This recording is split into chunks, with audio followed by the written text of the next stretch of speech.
I'm Kate Andrews, and here's a look at what is going on this week in the news. And we begin in news from the Middle East. Catholic and Orthodox patriarchs of the Middle East are denouncing attacks on Christians and demanding the international community work towards eradicating terrorist groups. The patriarchs met August 27th at the Maronite Catholic Patriarchate at Bukirk, north of Beirut, for a special summit to address the region's crisis. They were joined by the United Nations Special Coordinator in Lebanon and the ambassadors of the 5 permanent member countries of the UN Security Council. In a statement issued after the summit, the patriarch said that the existence of Christians is at stake in several Arab countries, notably in Iraq, Syria, and Egypt.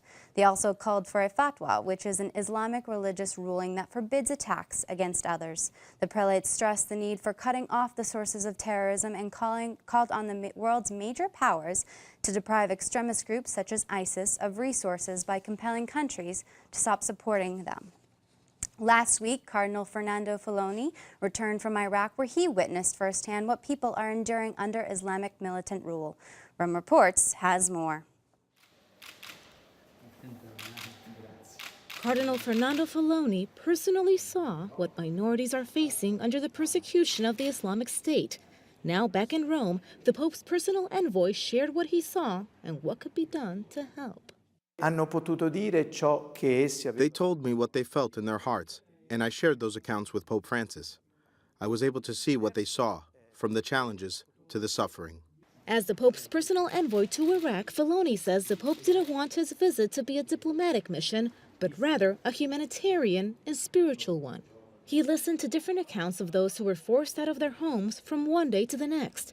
Christians and other minorities shared the threats they faced at the hands of Islamic militants. O ti converti o ti uccidiamo. They told us you can either convert or die. Those who fled started a long, painful journey, but many were killed.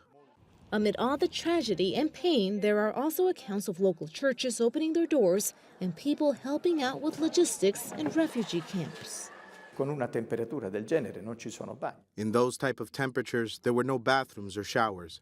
But right away, architects came up with a solution. Then you suddenly have thousands of people, all of which need to cook and eat. There are babies, elderly people, adults, men, and women.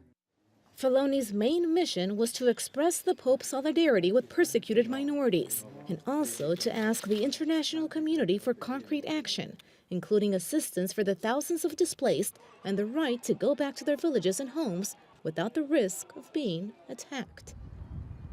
In news from around the world, Archbishop Carlos Osara Sierra is the new Archbishop of Madrid, and Cardinal Antonio Canizares Lavera has been named Archbishop of Valencia in eastern Spain. The Vatican announced Pope Francis's newest assignments on August 28th. Archbishop Osoro had served as Archbishop of Valencia since 2009.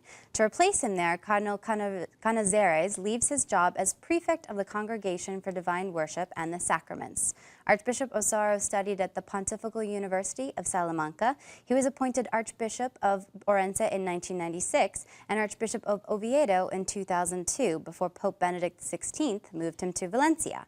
Cardinal Canizares studied at the Pontifical University of Salamanca and Madrid's Pastoral Institute. He later taught theology at both schools for 2 decades. He was appointed Bishop of Avila in March 1992. He was named Archbishop of Granada in December 1996 and was transferred to Toledo 6 years later. Pope Benedict made him a cardinal in 2006 and named him Prefect of the Worship Congregation 2 years later. And finally in the news, the replica of the statue of Our Lady of Charity of El Cobre, Cuba's patroness, was installed in the Vatican Gardens August 28th.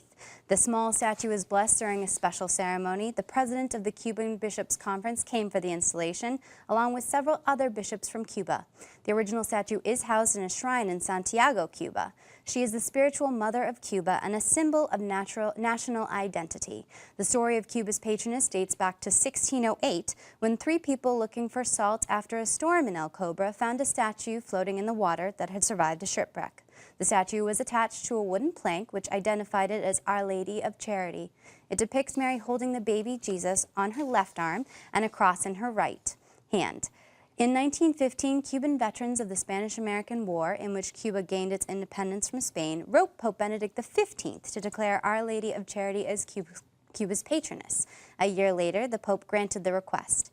St. John Paul II crowned the image a second time as Queen and patron saint of Cuba during his visit to Cuba in 1998, and Benedict XVI prayed at the shrine during an apostolic visit to Cuba and Mexico in 2012. That is all the information we have for you at this time. I'm Kate Andrews. Don't forget, you can keep up to date on Catholic news throughout the week with Catholic Newsbreak right here on the Catholic TV Network.